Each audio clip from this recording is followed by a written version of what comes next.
الحمدللہ رب العالمین، الصلاۃ والسلام علی رسولہ الکریم۔ قال اللہ تعالیٰ فی القرآن المجید والفرقان الحمید، فاعوذ باللہ من الشیطان الرجیم، بسم اللہ الرحمن الرحیم۔ واکتب لنا فی ہذہ الدنیا حسنۃ وفی الآخرۃ انا ہدنا الیک، قال عذابی اصیب بہ من اشاء ورحمتی وسعت کل شیء فساکتبوها للذین یتقون ویؤتون الزکاة والذین هم بآیاتنا یؤمنون۔ صدق اللہ العظیم۔ محترم و مکرم رفقاء اکرام، معزز مہمانان، مرد و خواتین، السلام علیکم ورحمۃ اللہ وبرکاتہ۔ اس وقت آپ حضرات کے سامنے سورہ اعراف کی ایک آیت تلاوت فرمائی، جس میں اللہ تبارک و تعالیٰ نے زکوٰۃ سے متعلق ایک اہم بات ارشاد فرمائی ہے، جس کا ترجمہ یوں ہے: اور ہمارے لیے اس دنیا کی بھلائی بھی لکھ دیجیے اور آخرت کی بھی۔ یہ مومن کی دعا ہے جو اس نے اللہ تبارک و تعالیٰ سے کی ہے۔ ہم نے آپ کی طرف رجوع کر لیا۔ جواب میں اللہ تبارک و تعالیٰ ارشاد فرما رہے ہیں: سزا تو میں جسے چاہتا ہوں دیتا ہوں، مگر میری رحمت ہر چیز پر چھائی ہوئی ہے، اور اسے میں ان لوگوں کے حق میں لکھوں گا جو نافرمانی سے پرہیز کریں گے، زکوٰۃ دیں گے اور میری آیات پر ایمان لائیں گے۔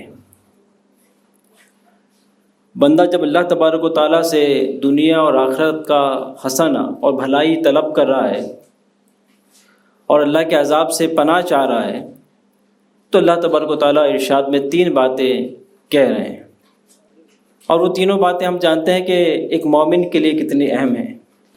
ان تینوں باتوں کو ہمیں مضبوطی کے ساتھ پکڑنا چاہیے۔ اللہ تعالیٰ نے جو مطالبہ ہم سے کیا ہے وہ یہ ہے کہ ہم اللہ کے مطیع اور فرمانبردار بن کے زندگی گزاریں۔ اسلام خود ایک نظام حیات ہے، اور اسلام خود مطالبہ اطاعت کا کرتا ہے۔ اسلام کے معنی بھی اطاعت کے آتے ہیں، اطاعت و فرمانبرداری کے۔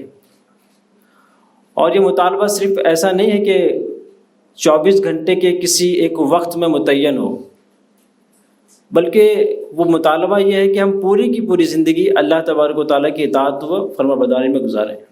ظاہر ہے کہ یہ ایک جامع بات کہی گئی ہے کہ اگر ہم اپنی پوری زندگی، ہمارا اٹھنا بیٹھنا سونا جاگنا، ہمارا تجارت کرنا، ہمارا لوگوں سے تعلق قائم کرنا، ہر کام اگر اللہ اور اس کے رسول کی تعلیم کے مطابق ہے تو اس کا نتیجہ خیر ہوگا، اور اگر اللہ تعالیٰ کی نافرمانی کریں گے تو اللہ تبارک و تعالیٰ کا فیصلہ صادر ہوگا، اللہ تعالیٰ ہم کو سزا دے گا۔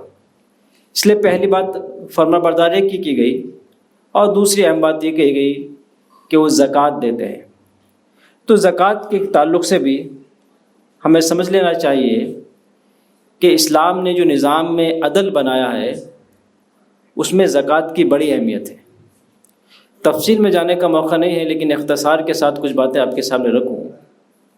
اس کی فرضیت سے تو آپ واقف ہیں کہ اسلام کے جو 5 ارکان ان میں سے ایک زکوٰۃ ہے، اس کے نصاب سے بھی ہم واقف ہیں، لیکن زکوٰۃ کیوں ہے اور اس کا نظام کیسا ہونا چاہیے، اس پر بطور تذکیر 2 باتیں میں آپ کے سامنے رکھنا چاہتا ہوں۔ آپ دیکھیے کہ نبی کریم صلی اللہ علیہ وسلم نے جو سوسائٹی بنائی تھی وہ سوسائٹی کوآپریٹو سوسائٹی تھی، اور مہاجرین جب ہجرت کر مدینہ پہنچے تھے تو ظاہر اپنا سب کچھ چھوڑ کر آئے تھے، وہ کچھ بھی لے کر نہیں آئے تھے۔ تو نبی کریم صلی اللہ علیہ وسلم نے اپلفمنٹ کے لیے، سوشل اپلفمنٹ کے لیے جو نظام بنایا تھا وہ مواخات کا نظام تھا، برادرہڈ قائم کی تھی مہاجرین کے درمیان اور انصار کے درمیان، کون کس کا بھائی ہوگا۔ اور پھر آپ دیکھیے کہ اسلام نے جو معاشی تعلیمات ہمیں بتائی ہیں، ان تعلیمات میں جو تجارت کے اور صنعت کے یعنی انڈسٹریز کے اور بزنس کے اصول بتائے، وہیں پر زکوٰۃ خیرات کی تعلیم بھی دی۔ ظاہر ہے اس دنیا کو اللہ تبارک و تعالیٰ نے آزمائش کے لیے بنایا ہے۔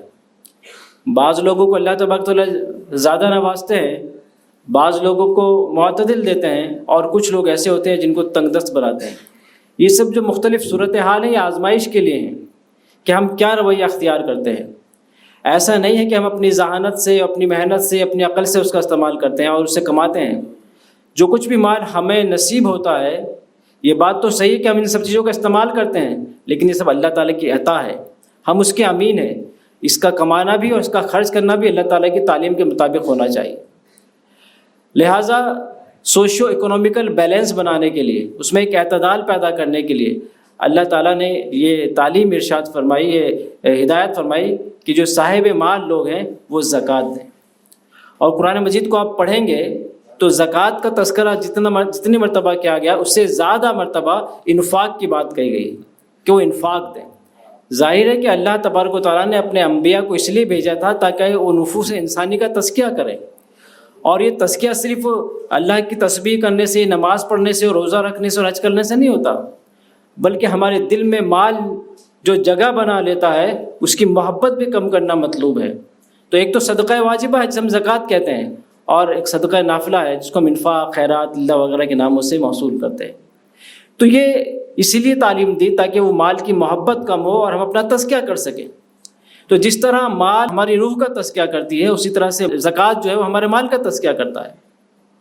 تو یہ دونوں چیزیں ضروری ہیں، اس لیے قرآن مجید میں آپ دیکھیں گے بارہا جہاں اقیم الصلاۃ کا تذکرہ کیا گیا، وہ آتوا الزکوٰۃ کی بات بھی کہی گئی کہ نماز قائم کرتے ہیں اور زکوٰۃ دیتے ہیں۔ لیکن ایک دوسرے نقطے کی بات یہ ہے کہ اسلام میں جتنی بھی عبادات ہیں، وہ نماز ہو، وہ روزہ ہو، وہ حج ہو، اس میں آپ دیکھیں گے اجتماعیت ہے۔ ایسا نہیں کہ آدمی حج کے ارکان کبھی بھی ادا کر سکتا ہو، کبھی بھی جا کے عمرہ تو کر سکتا ہے، لیکن حج تو انہی ایام میں کیا جائے گا جن ایام میں اللہ تبارک و تعالیٰ نے بتایا ہے۔ آپ دیکھیے رمضان کے روزے رمضان ہی میں رکھے جائیں گے، ایسا نہیں کہ 30 روزے کی تعداد ہم سال میں کبھی بھی پوری کر لیں۔ اور نماز کے تعلق سے بھی آپ دیکھیں گے اس میں بھی اجتماعیت پائی جاتی ہے۔ فرض تو یہ ہے کہ ہم تنہا نماز پڑھیں، لیکن افضل یہ ہے کہ 27 گنا زیادہ ثواب اس میں ملتا ہے کہ آپ جماعت کے ساتھ نماز پڑھو۔ اس کی تلقین کی گئی ہے کہ جماعت کے ساتھ نماز پڑھو۔ نماز قائم کرنے میں بات آتی ہے کہ جماعت کا انتظام ہونا چاہیے، لیکن نبی کریم صلی اللہ علیہ وسلم کے زمانے میں تو زکوٰۃ جو عبادت ہے اس کا بھی اجتماعی نظام تھا، اور نبی کریم صلی اللہ علیہ وسلم نے اس کام کے لیے بڑے قابل، باصلاحیت، دیانتدار، امانت دار صحابہ کرام کو متعین کیا تھا۔ مختلف قبیلے میں آپ بھیجتے تھے، حضرت معاذ بن جبل کو کہیں بھیجا، حضرت عمر فاروق کو کہیں بھیجا، حضرت عمر بن العاص کو کہیں بھیجا، کہیں حضرت حضرت عدی کو کہیں بھیجا۔ اس طرح آپ دیکھیں گے مختلف صحابہ کو مختلف قبیلوں میں بھیجتے تھے، اور نبی کریم صلی اللہ علیہ وسلم خود افسر متعین کرتے تھے، آڈیٹر متعین کرتے تھے، اکاؤنٹنٹ متعین کرتے تھے۔ مختلف زکوٰۃ کے نظام کو، اجتماعی نظام کو چلانے کے لیے، منظم کرنے کے لیے، بہتر بنانے کے لیے جتنے افراد کی ضرورت تھی نبی کریم صلی اللہ علیہ وسلم ان کو متعین کرتے تھے، اور یہ نظام خلافت کے زمانے میں بھی چالو رہا۔ آپ دیکھیے اس نظام کی برکت اتنی تھی کہ حضرت عمر کے زمانے میں حضرت معاذ بن جبل نے پہلے سال 1/3 رقم بیت المال، مرکزی بیت المال میں واپس روانہ کی، تو حضرت عمر نے کہا کہ میں نے تمہیں ٹیکس لینے کے لیے نہیں بھیجا ہے، بلکہ اس لیے بھیجا کہ زکوٰۃ وہاں کے مالداروں سے لی جائے اور ان کے غریبوں میں تقسیم کی جائے۔ تو کہا کہ یہ سب تقسیم کرنے کے بعد جو اضافی تھی وہ مرکزی بیت المال روانہ کی گئی۔ دوسرے سال 50% انہوں نے روانہ کی، تو حضرت عمر فاروق نے وہی بات دہرائی، اور تیسری سال پوری کی پوری زکوٰۃ انہوں نے بیت المال میں روانہ فرما دی، اور کہا کہ اب یہاں سے کوئی زکوٰۃ دینے والا باقی نہیں رہا۔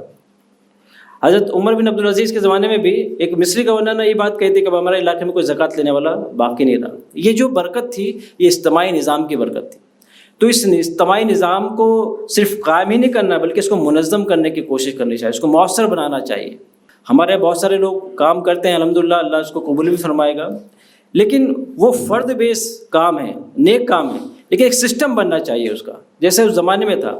اب چونکہ بیت المال حکومت کے انڈر میں تھا، اس لیے وہ انفرادی طور پر لوگ اس کو ادا نہیں کرتے تھے، اور سفیر جاتے تھے، نبی کریم صلی اللہ علیہ وسلم کی طرف سے، خلفاء کی طرف سے لوگ جاتے تھے، وصول کر کے لاتے تھے، بیت المال میں جمع ہوتی تھی اور وہاں سے اس کا خرچ کا انتظام کیا جاتا تھا۔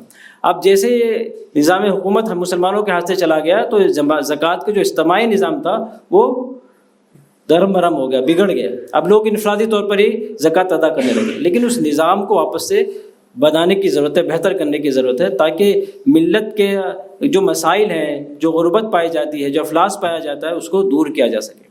زکوٰۃ یہ بھی نہیں ہے کہ ہم کسی کو ٹکڑے ٹکڑے دے دیں، زکوٰۃ اس طرح دینی چاہیے کہ ملت خود کفیل ہو جائے، سیلف ریلیونٹ بنے۔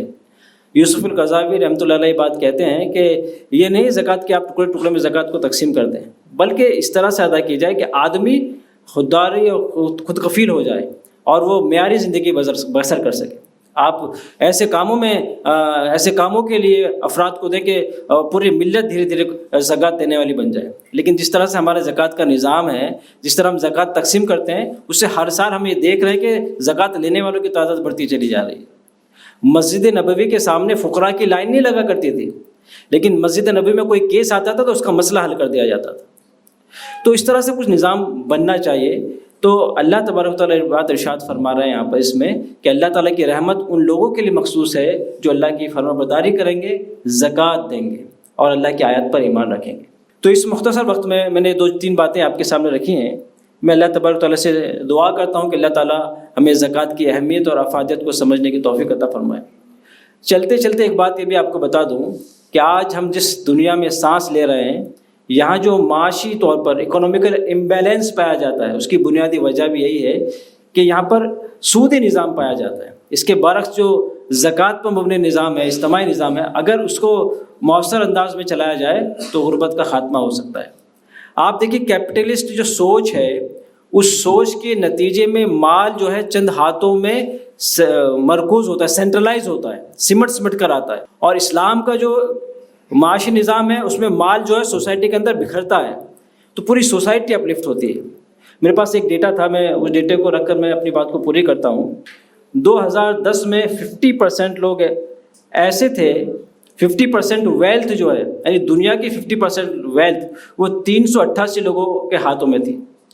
2017 میں 50% ویلتھ جو ہے وہ 43 لوگوں کے ہاتھوں میں آ گئی، اور 2019 میں یہ 50% ویلتھ دنیا کے جو ریسورسز ہے وہ صرف 26 لوگوں کے ہاتھوں میں آ گئے۔ یعنی صورتحال یہ ہے کہ دنیا کے 1% آدمی، یعنی 1% آدمی ایسے ہیں دنیا میں جن کے قبضے میں 58% دنیا کی ویلتھ ہے، اور 10 آدمی ایسے ہیں جن کے ہاتھوں میں دنیا کی 80% ویلتھ ہے۔